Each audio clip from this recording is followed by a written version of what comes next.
everybody. Giving, receiving, there are no negative emotions, and how vital these concepts are in a great relationship. Hello, I'm Janet Broadbent, and I work with people in relationships. And I've got my friend here with me, Marinna.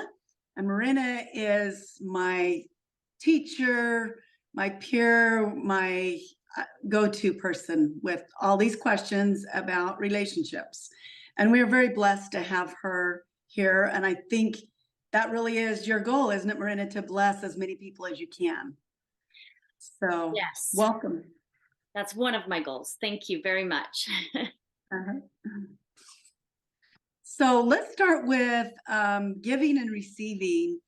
And I was kind of hoping you would start on a very physical way, and then maybe even deeper and deeper and deeper with the giving receiving piece. Okay, what specifically are you thinking that you would like me to chat about with the physical aspect of like physically receiving gifts and receiving things Yeah, like that? Okay. yeah. Yeah. So what I've noticed over my years of coaching is that we actually have a much more of a challenge of receiving than we do giving, right? Have you Yeah. noticed that in your work? Yeah. Yeah. Uh-huh. Yeah. So, and this is receiving all kinds of stuff. Like, yes, it's okay to receive gifts at Christmas or your birthday, right? But I've noticed in myself as well as other people that there's almost like this: you're better if you're giving person than if you are a receiving person, right? Because receiving is often viewed as taking, and none of us want to be selfish and none of us want to be takers, right? And so then I think we have built up this barrier against actually receiving. And the thing is they're two sides of the exact same coin. So how can you actually give if you are empty, right? Because you haven't received. And that kind of goes a little bit more into the energetic and emotional realm. But this is also true physically. Like, how can, if you're always just giving gifts and giving gifts and giving gifts, how can you uh, and not receiving them? Like, It's not sustainable. it's not sustainable. Thank you. Yeah. Yeah, it's Yeah. not sustainable to be always the giver and not the receiver. And you also could find yourself being resentful. And it's really yourself that's and usually I believe usually when you're resentful or angry about something, it usually is because of your own stuff. But yeah, it usually could make you maybe resentful that you're always giving, always Yeah. giving. It has to be a flow, right? It has to be a two-way street. It does. What happens if you are not good at receiving and you're just giving and giving all the time? You start to give on an empty bucket. And then that empty, coming from that empty place inside of yourself of giving is not authentic. It's not real. And when it moves over into the place where you're giving, when it's not authentic, you start to build resentment. So am I hearing you say that maybe we use giving as a cover up or a busy something to keep us busy or make us feel, I mean, when you said not authentic, I'm Hmm. thinking, well, there is a difference between giving somebody a gift and it's just from your heart and it's like you're just so excited about it. And then there's another part of giving that could be just for a different motive. Like, Yeah. So that I can get your love or your acceptance or your approval, right? That's one big yeah, one. Another one is so that I can feel like I'm a good person. If I'm giving, mm, then I can feel like I'm a good person. And these are not authentic reasons to give, and they tend to end up in resentment. yeah, And there's true. probably many, many other reasons people give, but if it's not coming from a place of pure pleasure to just give, and what I've noticed in myself and others is that that happens when I also know how to receive. When I am full, when I call it your bucket, right? But when your bucket is full, it's easy to share some water with somebody else. It's easy, but if your bucket's empty, then it's a lot more challenging and you're going to be more resentful, like, I got to hang on to this so I can survive. Yeah, so true. So true. So then then let's go a little deeper. Let's talk about the giving aspect as far as, say I was in a relationship that I didn't feel like I was receiving um, enough love and affection and attention and things like that in a more emotional, spiritual way. You had taught me, and it's fascinating. And I think I'm barely touching the tip of the iceberg, but you had taught me that I could give myself, I could give myself those things that I was craving and wanting. Yes. Yes, yes, yes. So you want me to dive deep with this one? Yeah, Great. yes, Okay. So, because this one's a big one, so I may talk for a minute. that's good. That's wonderful. Yeah. So in relationship, if you notice in relationship, we tend to want to try to get stuff from our partner. You hear it all the freaking time, right? Like, they're not giving me the attention I deserve, or I really just want them to love me, or, you know what I mean? These types of things. We're always trying to get something from our partner. This is probably the biggest complaint I have experienced in couples is I'm not getting what I think I need from my partner. So I'm going to propose a radical idea to some people, not to other people. It won't be radical. And that is it's not your partner's job to give you anything. Nothing. That's your job to give yourself. Okay. So that's a really radical idea in the whole world of relationships, right? There's all these Yeah. mindsets around like, well, I deserve to be treated this way and I should have all of these things. And the truth is yeah, you should. It just doesn't need to come from your partner. In fact, it's way more fulfilling when you actually give those things to yourself. Mm. And I'm going to talk about this for a second. Okay. So if you have a, let's see, you say you are wanting respect. Let's use respect. Yeah. So let's say you're like, my partner, my husband doesn't respect me and I deserve respect, right? So I'm going to demand respect. Okay. What's happening inside of you is that you don't respect yourself. So everything in life is a mirror reflection of what you are doing or not doing to yourself. So if you're now looking at your partner and you're thinking, wow, he doesn't respect me or she doesn't respect me, that's a mirror reflection of how you are treating yourself. There's ways you are not respecting you. So if you're trying to constantly reach out there and change your partner, it's like this. And I may have even spoken about this on our calls. I don't remember, but it's like Mhm. having dirt on your face and you're looking in the mirror and you're trying to clean the dirt off your face by cleaning the mirror. Oh, I love that. I It's love it. never going to happen. Ever, ever, ever, ever, ever. So then over time, what people do is like, well, I got to leave this relationship because this person doesn't respect me and they don't love me and they don't, all these things, right? And then they go get into another relationship. And for the first little part, it's great and it's wonderful because first of relationships mostly are, right? There we are. And then pretty soon that mirror starts creeping up again and they go, what? You don't respect me too? I can never find a partner who respects me. And it's because the dirt's on this face. This is Yeah. where it has to be taken care of. And when it is, that's when you'll stop seeing it in the mirror. So then Yeah. the idea is to give yourself the very thing that you're wanting your partner to give you. And this is so magical, Janet. This, and you probably already know this. I'm speaking to the choir here, but for our listeners, this is magic. It works so well. I'm surprised that more people don't do it. Okay. Because, huh? Okay. And well, okay, keep going. And I want to add something when you're done. Okay. Okay. And how this works so well is that when you start giving yourself the respect or giving yourself the love or giving yourself the attention, the care, the nurturing, what happens is you're not needing it from the other person. So the needy energy is a repelling energy. It literally repels everything you're trying to get from your partner when you need them to show up that way. You're Yeah. pushing it away.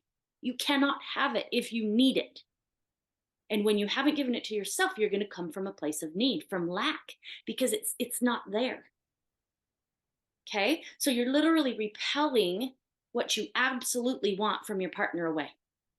So then when you start to give it to yourself, you start filling up that bucket, that I was talking about before. You start filling it up with respect and with love and with attention for yourself. And then when you need it from your it's different. It's not like you're going to need it from your partner. When your partner gives that to you, because the mirror will change and he or she will actually start giving it to you, or you'll start seeing it, right? They may Yeah. have been giving it to you all along and you can't see it because the mirror is showing you your face is dirty, Yeah. right? So Right. once you finally do make this shift within yourself, you're going to start seeing it or manifesting it being shown back to you. And then all of that is just extra. It's just extra. It's abundance. This is what I call relationship abundance.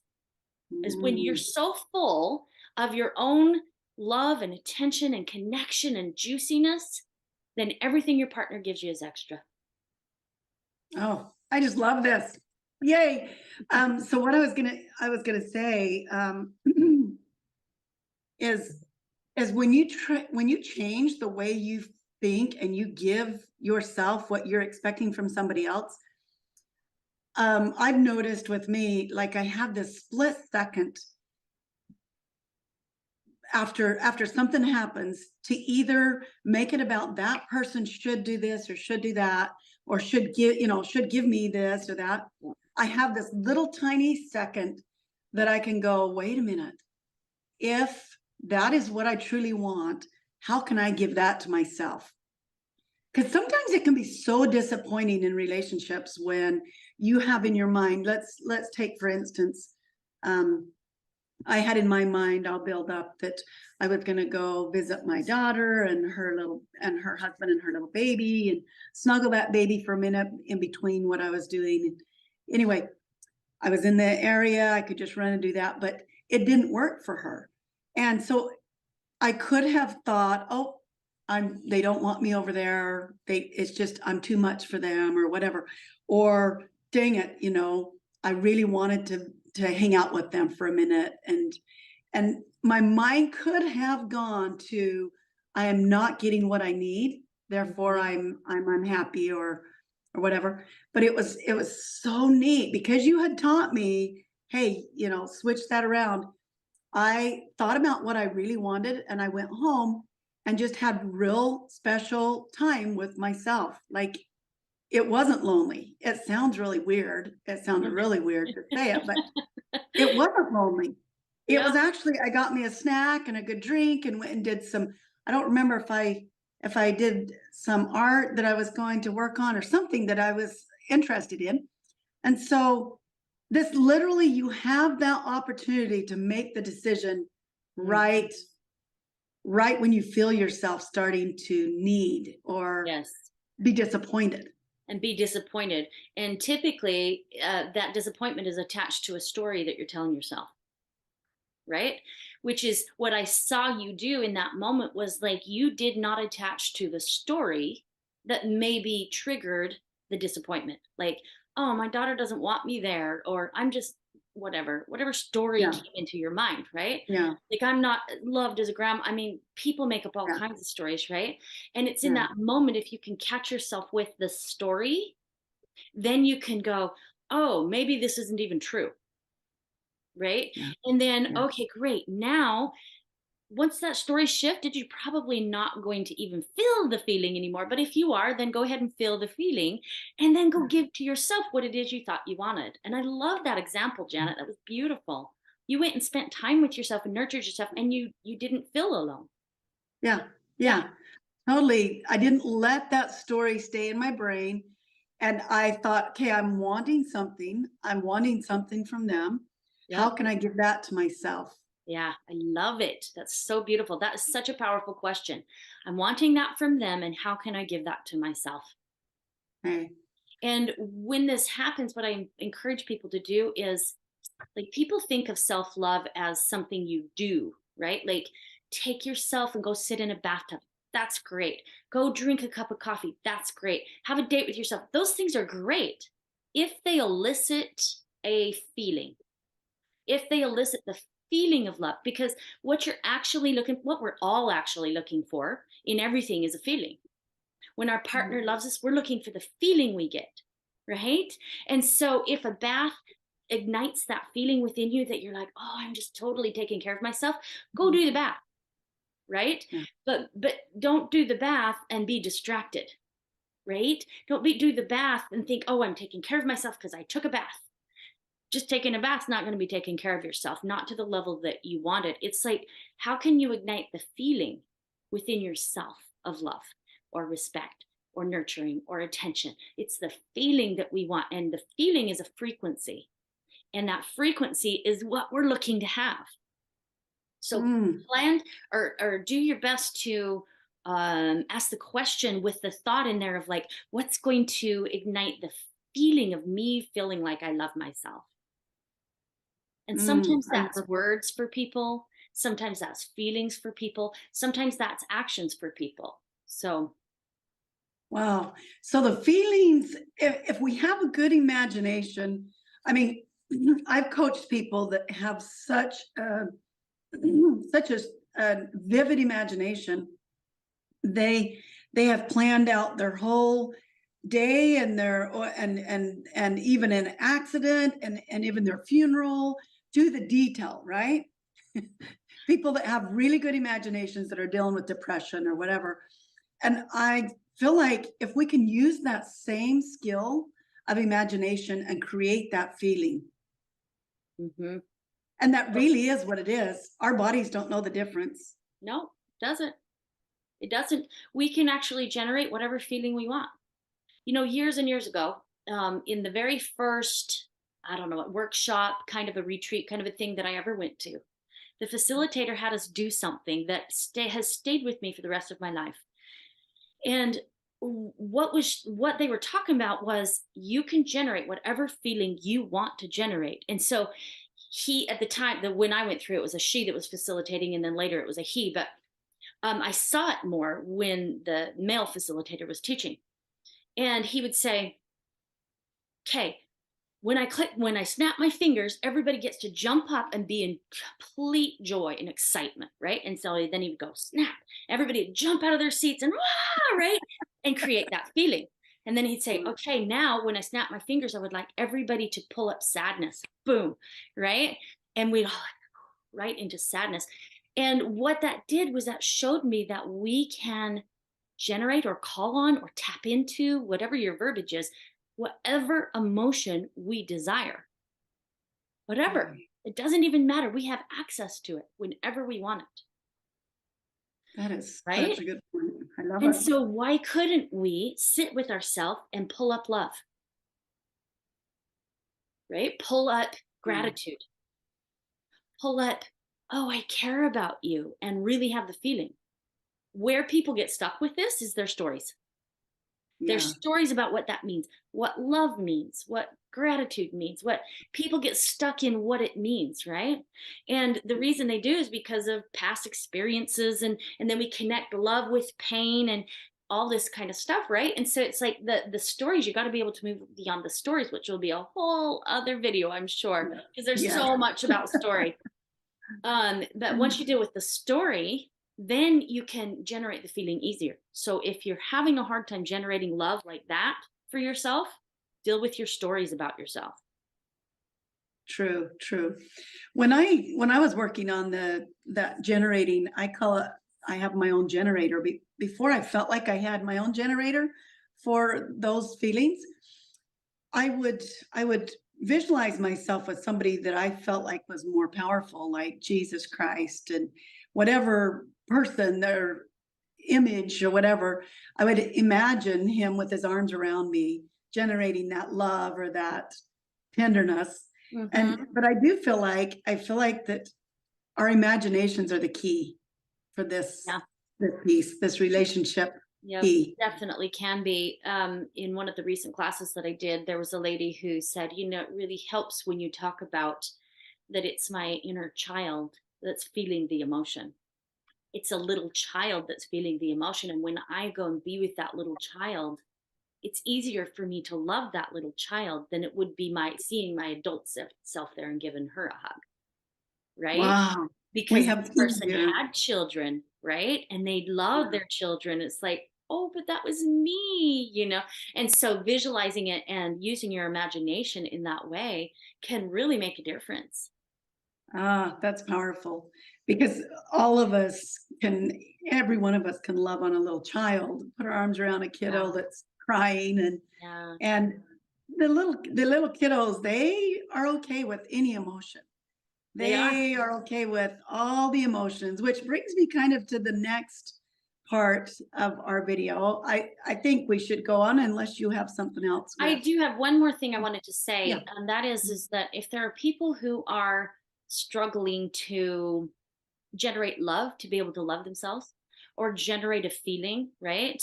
One of the ways that I love to help them use their imagination to do this is to visualize or see or feel something or somebody that they love completely unconditionally, right? Something like a puppy, or if they really love puppies, right? Or Okay. their aunt who was always so good to them, right? Like, and really start generating that love within themselves and then project it on yourself. Mm. I love that. There's also, when I've had people do this, there's still some people who really struggle feeling love, generating love or tapping into love. And so then the next step would be to get into your um, remember. That's the word I was trying to look for. Remember somebody or something that loved you, Ooh, love right? that. That can take it a Yeah. little deeper. Like if you really don't have a neural connection of love being positive, think about somebody, even if it was a puppy or a kitty or you know what I mean, a horse, Yeah. something out there that loved you, so that you can start to have some sort of a experience of the feeling of love, right? Wow. And then the next level would be to get curious. If you just really cannot feel love, or your love's just tied with pain, period, start getting curious about what love is. Hey, I wanted to insert something there. Okay. When you said get curious about what love is, I was visiting with a friend the other day, and she was telling an experience of something that happened to her and how the kids in the room responded or in the vehicle responded. That's where she was at, is in a car. The kids responded in a very loving way, and she stopped and she said, that is what love looks like. Mm, So if we start acknowledging yes. things, like maybe even you just make a comment to me, hey, I really appreciated you, this and this, or something, or whatever. That if we stop and say that is what love looks like, you know, little things Hmm. that we acknowledge. Yeah, and start recognizing what love looks like. Then the more what you focus on expands, right? So keep Yeah. focusing on what love looks like for you, and that can expand in your life. Yeah. Yeah, Yeah. it's Wow. And it beautiful. can be simple little things. I woke up in the morning. I'm with my husband and I were gonna head to bed, and there was a dirty pot in the sink. And I said, "Oh, let me scrub this up real quick because I want to wake up to a clean sink." He said, "Oh no, I'll get that in the morning." He wakes up before I wake up. And I thought in my mind, "Oh, I don't think he will. I'll be able to do it in the morning." Right? Went to bed. And sure enough, I got up in the morning and that was all scrubbed up and the sink was sparkly clean. And that is what love looks like, you know? He could have just got his warm drink and headed off to work, but he didn't. He scrubbed that out like he said he was going to That's a do. really great example, like of a way of something, an action that somebody else does that you go, oh, that's what love looks like, and then allow yourself to feel the feeling. Yeah. To Yeah, I just sit love there it. and kind of smile and feel it. And And yeah. receive it. So you were just receiving it in that moment, Oh, yes. Okay. right? So what if with receiving, Marina, is it not receiving if I keep score and I want to one up him? Yeah, Like, that is not receiving. but it's kind of fun. Really? I'm going to challenge that. Is it really fun to keep score? To always have to have everything be like tit for tat?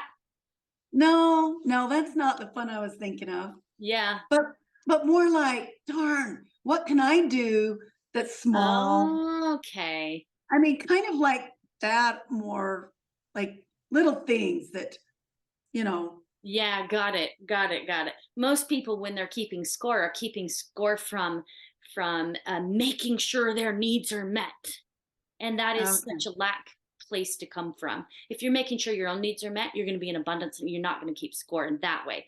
But what I'm hearing you talk about is like that little act of kindness that your husband did for you. Now which is you're like, oh, catching. now what can I do for him? Right? That Yeah, to me feels like it's coming from a yeah. genuine giving and receiving kind of a place. And that's Okay, so beautiful. it's kind of almost like the spirit in you, the way you do it, the intentions Yes. are Come from. everything. Mhm. Yep. Okay, What's behind it is everything, because you can give and give and give and not be saint like. You know what I mean? You can be right, giving from right. an empty bucket and full of resentment and hate and anger, or you can be giving from a full bucket and just be in passionate love with the whole world and just want to give to the whole world. And that's Yeah, completely different. okay. So this receiving giving is just, it's Yes. fabulous because it's kind of almost like our whole universe operates on these principles, Mhm. right? Yeah. You know, Yeah. the oxygen, we bring oxygen in and we let oxygen out. Um, Yep. when we're holding our breath, we're not receiving, we're not, you know, How much can we keep giving a breath? Like we of, can't. We have to receive. Receiving comes first. oh, that's right. Giving always comes first. So So true. the idea is to give to ourselves, to receive from ourselves so that we have something to give. Oh, I mean, I guess you could look at it as you're giving to yourself first. So maybe giving comes first. Maybe it can come first to yourself so that you can have yeah. a full bucket so that you can give to other people. Wow. So when a baby is born, they take this deep breath of air in, Yeah. oxygen in. Yeah. Yeah. Oh, that is so cool. That is exactly how we start life is by receiving. That Yeah, is and yet so cool. our whole society is based on how much can you give, or a Yeah, lot of it is. I mean, I know there's people that aren't, but yeah, it's we like, compare. yeah, how much can I give and how much can I give, because then I'll be viewed as a good person. Then I'll feel like a good person. When Ah, that's that's the fastest way to leech from yourself. that's so true. So true. Wonderful points, Marina. I love it. I love it. Okay, so you made this broad, um, rash statement. You said, no emotions. There are not negative emotions. Hmm. Yeah. So in our society, again, I hear it so much and I cringe every single time I hear it. It's like people will talk about, and a lot of really powerful teachers and everything will talk about negative emotions, Yeah. right? That you've got your positive emotions and you have your negative emotions. Well, when we have the story that there's such a thing as negative emotions, what do we naturally want to do? Just kind of get away, get away. I don't want to see it. I don't want to see it. I Right? don't want to face it. I don't want to look at Yeah. it because it's negative. So in our society, negative has got a connotation of bad, Yeah. right? Negative Right. means bad. So people don't want, a lot of people don't want to be bad. There are some that want to be bad, but a lot of people don't want to be bad, right? And so they avoid negative emotions. Mm. So if you look at emotions as energy, emotion is energy in motion. That's all it is. It's energy. And the energy that's moving through your body is neither positive nor negative. So the ones that feel good aren't any more positive than the ones that feel bad are negative. So there's no positive nor negative emotions. That's my bold statement to the world. There's no positive or negative emotions. It's neutral. All of it's neutral. And it is what we make it to be, right? So if we have these positive emotions we're seeking, right? We're going to always be, oh, I got to feel good. I got to feel good. I got to feel good, right? Which is an absolute avoidance of the negative emotions. I can't feel those. Well, here's what Mm. happens. All the emotion is flowing through the same hose. It's flowing through the same body. If you squelch one emotion, you're squelching all emotion. Ooh, ooh, ooh, ooh.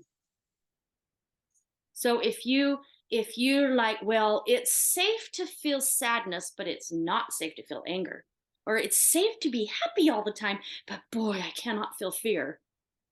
You're actually limiting the amount of happiness and joy that you can have because you're not willing to look at and have that fear or that anger, because it all runs through the same thing. Wow, that just blew my mind. So the opposite is also true. Once you're willing to face negative emotion, or in Mhm. my case, something that's uncomfortable, an energy, a feeling, a frequency in your body that is uncomfortable, when you're willing to face and feel that as much as you're willing to face and feel good, see if I can put it into words, something magical begins to happen. You start to have everything come into more of a place of wholeness. Okay. And I look at wholeness as like you're not trying to get away from the dark and you're not trying to only stay in the light, right? Like it's sort of like the most beautiful time of day is sunrise and sunset. Why? Because it's got such a beautiful mix of the dark and the light, the Ooh. shadow and the light. It doesn't, some people will look at it like, well, I got to get rid of all the shadow aspects of myself, right? I can't have those dark, uncomfortable whatevers, right? Because they're bad. But what happens when you bring them to the light is it ceases to be bad and it ceases to be all fluffy, and it brings depth. So the shadow brings depth to the light, and the light brings, oh gosh, I don't have the word. The light brings oh, dang it, a lighter. I can't say it, but I think people will know what I'm trying to say. The word's not coming into my brain, but it brings to the darkness. So the darkness ceases to be bad. I don't even know how to say it yet. So, and then you have like this mix of color and stuff you would never have in the middle of the day or in the middle of the night. You Ooh, I never like have that. that mix, right? It's a different spectrum of a different palette, maybe, of Yes. colors. Yes. And I'm not saying night is bad and day is bad. Yeah, yeah, All I'm saying is that when you bring the two together, and I'm talking about emotion as well as many other things, yeah, but when you bring the two together, those bad emotions cease to be bad. yeah. And you actually get greater depth in the light. So your yummy feelings, the ones that feel good in your body, have a deeper richness to them. They're not superficial and fluffy, right? Have you ever met a person Because that's like all light and their voice is even all light and everything's wonderful and everything's good and we just can't look at all that other stuff because it's too ugly and I'm just trying to be the best person I and it's like, yeah, stand yeah. me, you're too fluffy. I cannot That's relate right. with you. It's not there's no depth, right? And it's the Right. depth of that, the intense emotions like anger and sadness. It's the intensity mixed with the light and the joy and the love and the all of that that brings a richness to it. Oh, I love it. You've given me so much to think about. Marinna, this okay, so the whole way we talk about emotions puts that light on it, that Yeah. darker light. Hmm. Hmm. Mm. The good and the bad about I emotion. mean, we And probably haven't talked to our little kids like, don't be angry, right. why you have no reason to be angry or whatever. I mean, Yeah. Until we deal with it within ourselves, right? We're yeah, going to deal with it in our children the same way. But if so we can true. change that, then we can change the way we deal with emotion altogether. Because children, like you were saying before, children are so natural emotion feelers. They don't judge emotion. It's not till their parents go, "That's a bad feeling. Get rid of it," that they're like, Yeah, "Oh, had disappointment from my parent. Okay, I guess that's bad. I should never feel that again." But that's I noticed impossible. it is. It It's is so impossible. impossible to Yeah. not feel an emotion. Wow. Unless you're just so shut down, you can't feel any emotion. Exactly. And Exactly. that is something I've noticed with us adults. We've gone through some bumps and scrapes and things in our life, and then if somebody asks us, hey, how are you feeling, it's sometimes really a challenge to tap into that and Yeah. feel Hmm. what there Yeah. is to feel.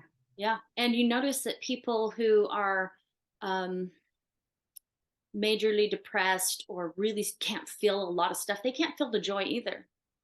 They Yeah. can't feel the love either. They don't feel anything.